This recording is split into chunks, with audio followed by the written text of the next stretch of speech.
where you are. Thanks, Clive. I'm Ben Godfrey, and you're watching Midlands today. Well,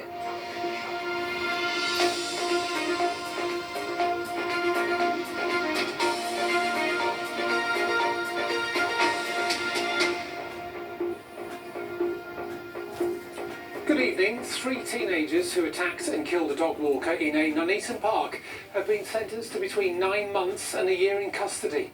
A girl who was 15 at the time and 2 boys also aged 15 had mocked John Hackett as he struggled to breathe after being punched and kicked and held in a headlock. All 3 had pleaded guilty to manslaughter, as Kevin Reid reports. John Hackett walked his dog every night in the park next to his home in the Hartsel area of Nuneaton. But in April last year, he got into a confrontation with a gang of youths who accused him of not picking up his dog mess. A girl and 2 boys from the group, all aged 15, chased him before a violent assault ensued. This is the area where Mr. Hackett was attacked. The 2 boys laid into him violently, punching and kicking him, whilst the girl filmed it on her mobile phone, and she only stopped so that she could join in herself. He suffered catastrophic injuries, including a ruptured kidney. John's next-door neighbour heard the commotion.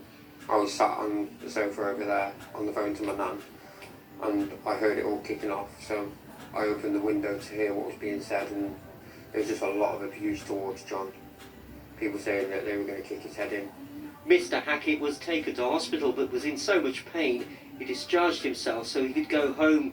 His mum, whom he cared for, heard him crying out in pain during the night.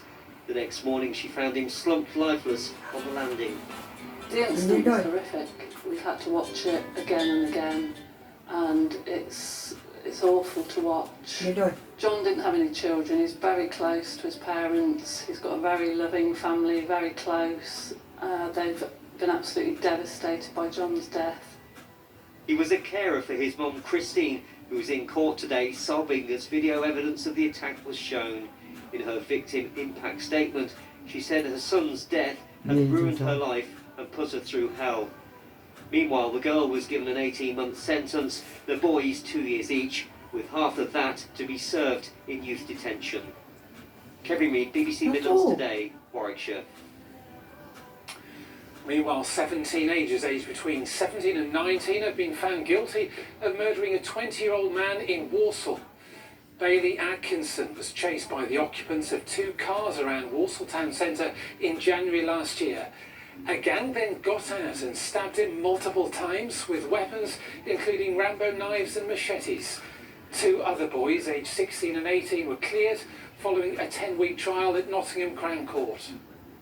I don't think I've seen an attack as ferocious as that in my career, and for those people to not be in prison would be a danger to the public. The Cabinet Member for Finance at Birmingham City Council is to leave her role. Bridget Jones was previously Deputy Leader of the Labour-run authority. In a post on social media, she says she's stepping down as a councillor for personal reasons, but that the rising tide of hatred against politicians has played a small part in her decision. The government has launched a bid to host the 2027 Invictus Games in Birmingham. The Games brings together competitors from around the world who've been injured while serving in the armed forces. The £26 million bid would require no financial input from Birmingham City Council, but the authority said the strong links between the armed forces and the Queen Elizabeth Hospital would make it the ideal host city. More now on what could be the largest ever gold nugget found on English soil, unearthed in Shropshire. Richard Brock from Somerset made the discovery on Farm Nan near Much Wenlock during an organised dig for what he'd turned up an hour late using a machine that was pretty much kaput. The nugget's now up for auction, valued at least £30,000. We've had nothing like it before, so we've sold some weird and wonderful things in the past. We've handled gold before, but usually in the form of a ring or jewellery or coins. But this is certainly a one-off for us, and very excited to have it with us. It's probably the most important find that he's ever come across. He was late to the site. He got out his dodgy gear, thinking, "What am I doing?" He had new equipment that failed him, so he reverted back to his old trusted equipment. Went out there. I think he was a half an hour late to the event.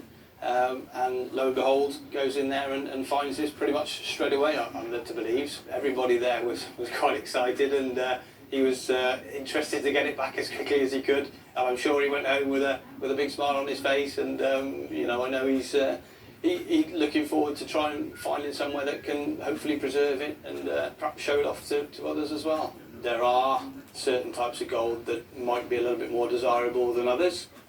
Welsh gold, Scottish gold. We know that on the site where it was found there is an old road, there's parts of a railway track, and there is, by all accounts, some Welsh stone within that area as well. But it's part of the drama, let's say, of not knowing, and you know, that's the excitement about it as well, really. So interesting for everybody, I hope, to see how it unfolds. Those were Siobhan's. Can we expect a glimpse of some golden sunshine? Shafali has the weather forecast. Hello, a very good evening to you. Well, when it wasn't spring, it felt like spring. Now it is spring, it's getting cooler. And that will be felt by the time we get to Saturday, when winds are picking up quite significantly from a northwesterly direction and taking our temperatures down. But beautiful picture here from Barlaston in Staffordshire. A little bit cloudy today, but we did have a mix of all sorts. We had a little bit of rain, sunny spells and cloud. Now this is the cold front that's going to be sweeping through tonight into tomorrow.